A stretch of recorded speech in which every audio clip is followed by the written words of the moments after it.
Australian hitmaker John Blanchfield has died at the age of 79. Known for his various hit singles that he recorded in 1960s with music veterans such as the Bee Gees, the Melbourne-born singer later became a talented manager. When the musician retired from the spotlight back in the 1970s, he launched his own music label, Rainbird Records, and worked with a series of up-and-coming Australian singers at the time including Normie Rowe and Lodie Lloyd.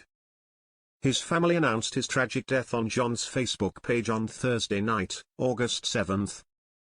They wrote, "It's with great sadness, love and pride that we let you know that our darling husband, dad, Parry, and friend, John Blanchfield, grabbed his hat and got out of here on Wednesday, August 6.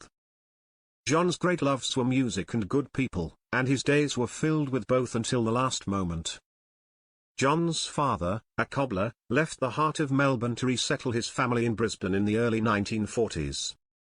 From an early age, John showed signs of his musical talents when he started performing days by entertaining guests with tunes at various family gatherings.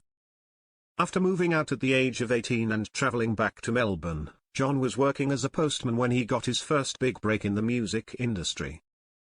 In 1966, he auditioned as a singer in a nightclub. Although he didn't get the job, a prominent star of the time spotted him and saw his potential as a future singer and advised him to work on his act.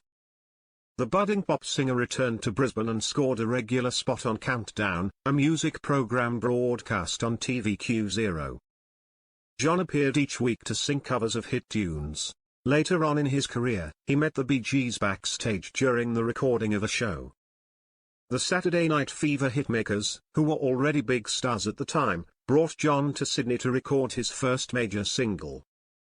Procured in the Bee Gees' own studio, which they had converted from an old butcher shop in Hurstville, John recorded Town of Tuxley Toy Make Part 1, and Upstairs, Downstairs, which were released in 1967.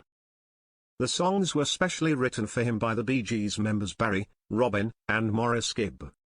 Recalling his varied music career on the Purple Haze podcast, John said they were the only songs that the Bee Gees wrote that they never re-recorded for themselves. While the songs never made it into the music charts, John, who changed his name to John while he was a performer, had several hits in his hometown. Upstairs, Downstairs and the singles She's My Baby, and Lucy's Place were regularly featured on many of the local Brisbane music charts and radio stations. He gained a lot of attention back in 1969 with his single Son of a Simple Man, which was a song about notorious Australian bushranger Ned Kelly. With his dashing good looks, John was also sought out by TV producers and scored gigs on Brisbane TV including the music show, Uptight. After retiring from music in the early 70s, John turned his hand to managing and producing where he founded Rainbird Records in 1976. But it's fair to say he had more success with his talent agency, Beetroot Services. He later guided the careers of several major names such as Ross Wilcon of Mondo Rock fame, jazz artists Vince Jones and the band Goanna, who had a huge hit with their 1982 single, Solid Rock.